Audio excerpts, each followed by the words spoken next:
Hey, what's up, guys? This is Rich Klein from the Diamond Law Group. Today, we're going to go over how to retain our firm and what it is that we do every day in order to make sure that your important real estate transactions are handled seamlessly. From the onset, this is the email that the clients will receive, basically outlining exactly what they need to do. The first step is to read more about what it is that our firm has to offer, which brings them to this site. We'll share the links for everything in our post below. Explains who we are, how many transactions we've closed. We have an interactive heat map that shows exactly that.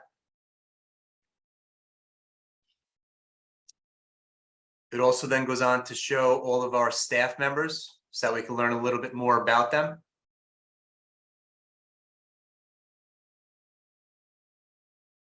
Kind of personalize the transaction. It explains what we do differently. We have an interactive website, which again, we'll share the link for how the functionality works.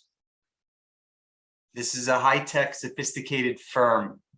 It's not something simple, and you need somebody who's going to be efficient when representing your clients.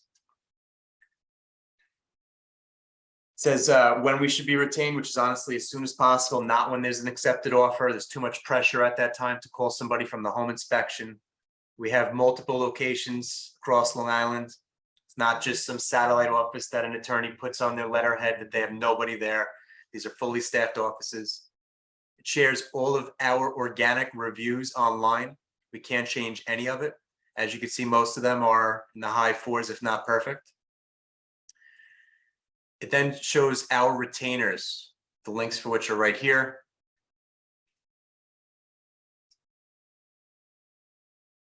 And this goes over literally the transaction from beginning to end, exactly what needs to happen.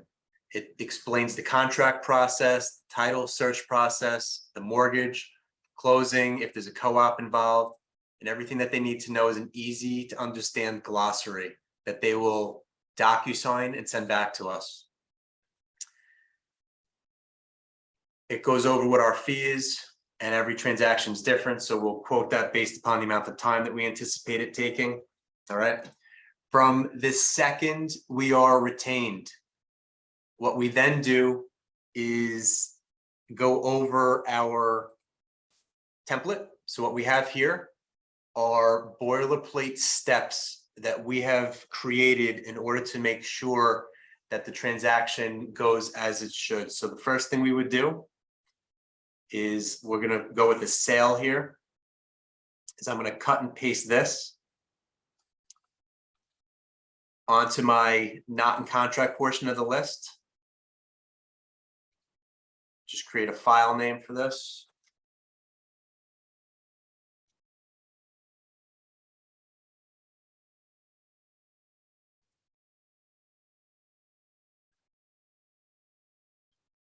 So this would be our first file. I usually put in if it's a sale or a purchase. The first thing we would do, we're just going to go down this sequentially. If it's not a condo or a co-op, what we would do is I put things in italics that we don't need, so I could quickly scan this and get rid of anything that has to do with the condo, because that doesn't apply here today. The address, we'll just put in our Massapequa address here for our office.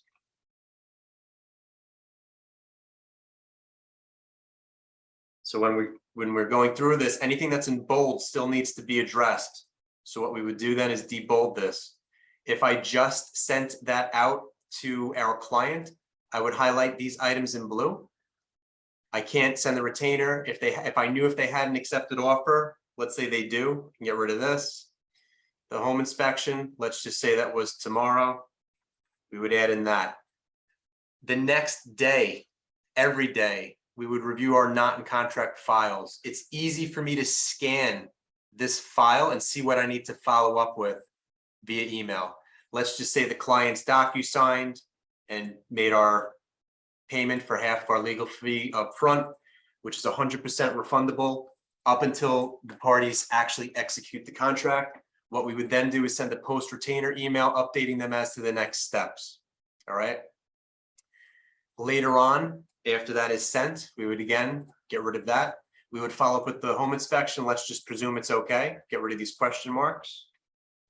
And then it says edit below. Why do I need to edit that below? Because when we scroll down here to the walkthrough, I want to know if there's home inspection issues to follow up with. So there's no home inspection issue, so we're going to get rid of that. The next step on our template would be to receive the sales agreement. Okay, so we would get that from the real estate agents. Let's just presume we have that then. The next step, seller's attorney drafts the contract, sends it to the buyer's attorney. That's what we would do next.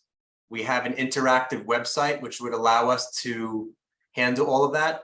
And you would just type in the attorney of record, which paralegal team it was. We would enter the client name, the fee, all of this information in order to easily draft the contract. All right, so it's all database entries that allows us to facilitate a high volume of transactions by being efficient.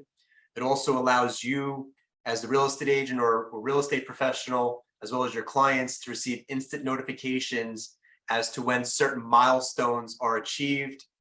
For instance, when we send the contract, every party would be able to log in and see a copy of it after they receive the notification. It's very similar to, let's say, an Uber for real estate, that you're getting notified every step of the way. So once we've drafted the contract and sent it to the other attorney, I want to make a note as to when we sent that. So we'll put that today just to keep track of everything. The next thing would be contract changes from the buyer's attorney, which we would follow up with. As you can see, if you have multiple files and you're just scanning through each one of them every single day, everything above it has been done. Everything in bold and blue still needs to be addressed. We're not writing notes on the file. It's not waiting for people to follow up with us. For instance, the seller calls my office and says, well, did you send the contract? Are you following up with them? And then commonly people will respond, I will do that. That is a terrible response. That is 100% reactive. It is 0% proactive. Very often, if not all the time, when sellers' attorneys send the contract out, you know what happens next? Nothing. Nothing happens next. They wait for the buyer's attorney to get back to them. That's not the proper way to operate. It's not the proper way to represent your clients or be efficient. In any event, let's just say we get some contract changes. The attorney wants to change the on or about date. So we would then bold that, and we would wait to hear back from our client to see if that's okay. Provided it is okay and we get past all the contract changes, which again, we're following up with daily. We then need the wire and partially executed contract. So again, we would highlight that in blue. Once again, we found out that it was sent, we would wait till it's received. Then we would notify the other attorney that it was in our escrow account. Provided we have the executed contract, we would then docu-sign it to the other to our clients. If they needed a teleconference, we would schedule it with them at that time. If they want to meet in person, that's okay as well. After we've emailed it to the client, we then need the fully executed contract, right? Once the contract is received back from our client, we then send our congratulations email to our client. We send them the contract dates. We make sure that the purchase price and the down payment match within our system. We deposit the down payment if it was a check, and then I try to see how long it took to get into contract, because there's an additional fee if it takes longer than 2 weeks.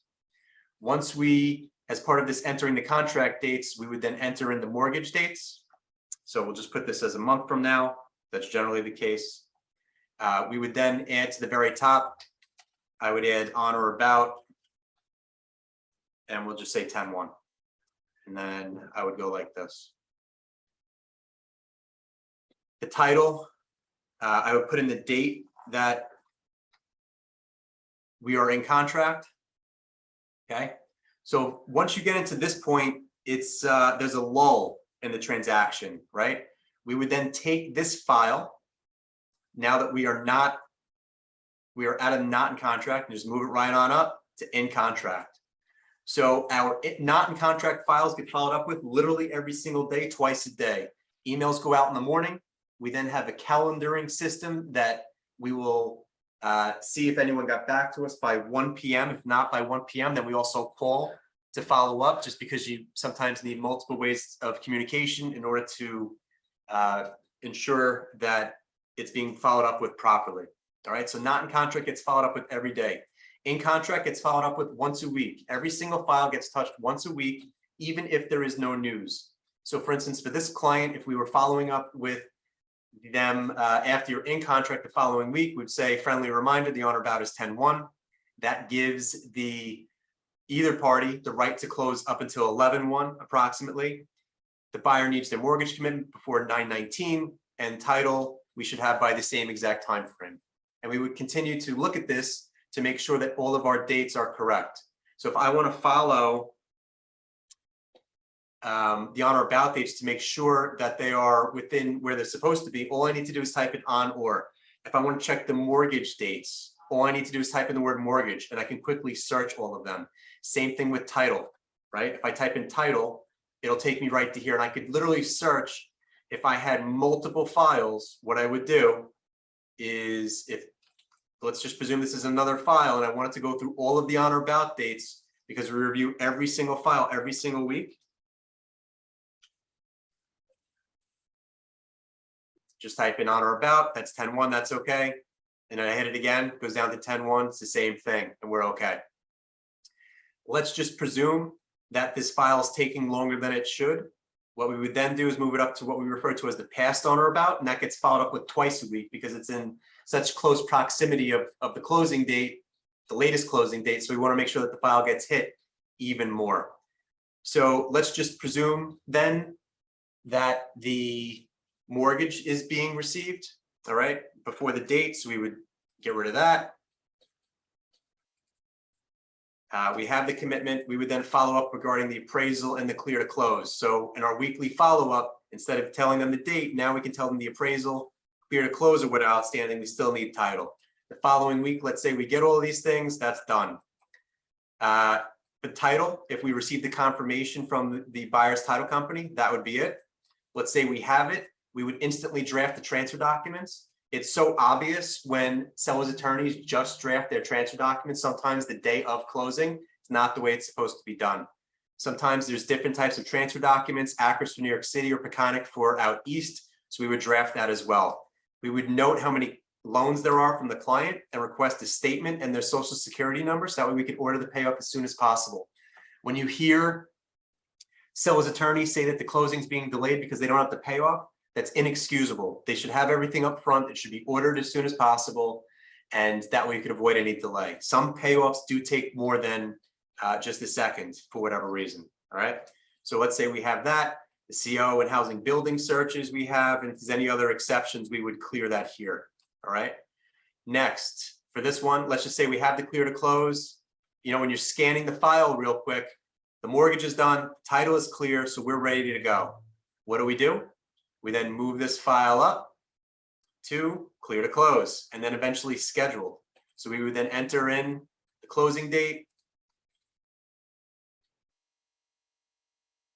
And we would just simply put scheduled for 10/1 at 2 at lender's attorney. And then we would enter that on our calendaring system.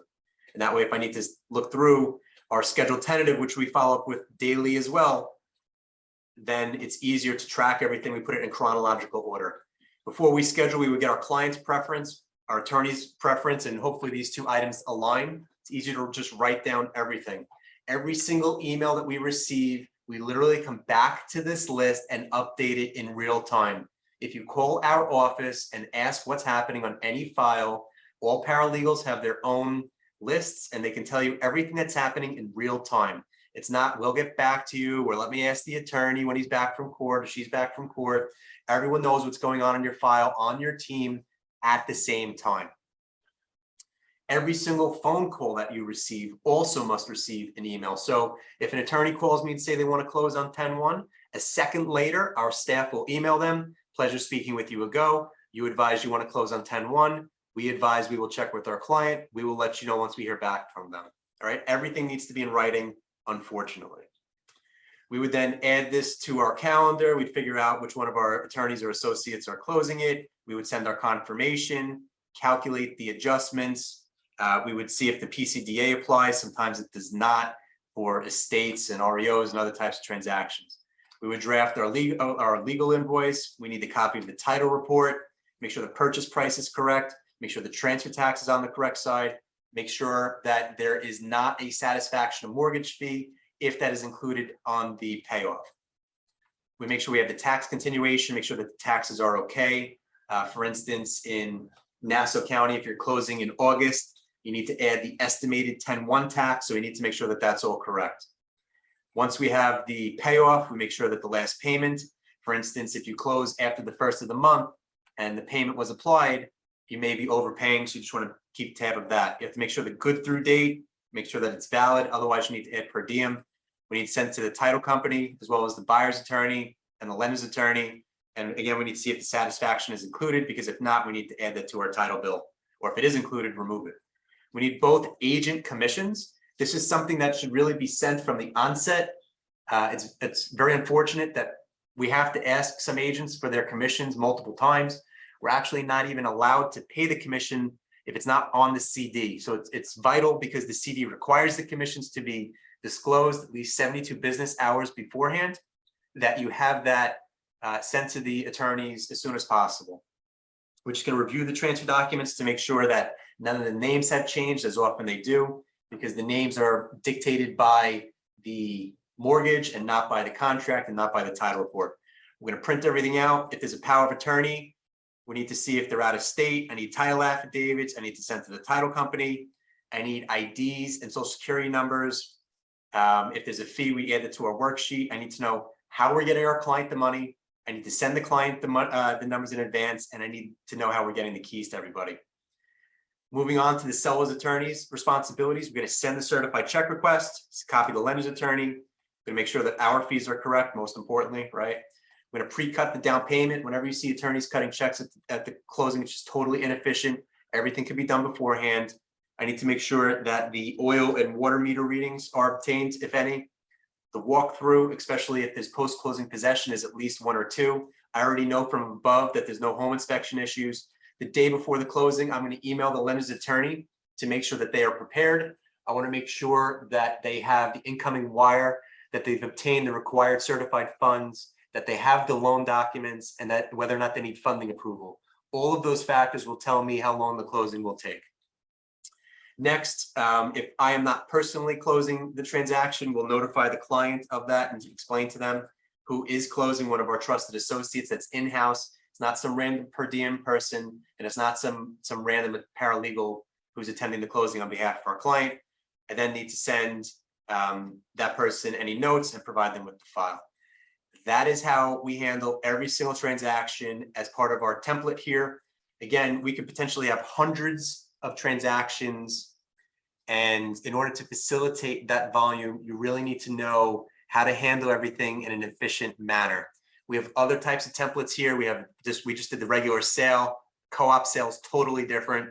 Obviously, a purchase is the exact opposite, and a co-op purchase as well. All right. So I know that we went through this pretty quickly. If anyone has any questions about how we handle files here, feel free to reach out to me. It's rich@diamondlawgroup.com. Look forward to seeing you guys on the next deal. Take care.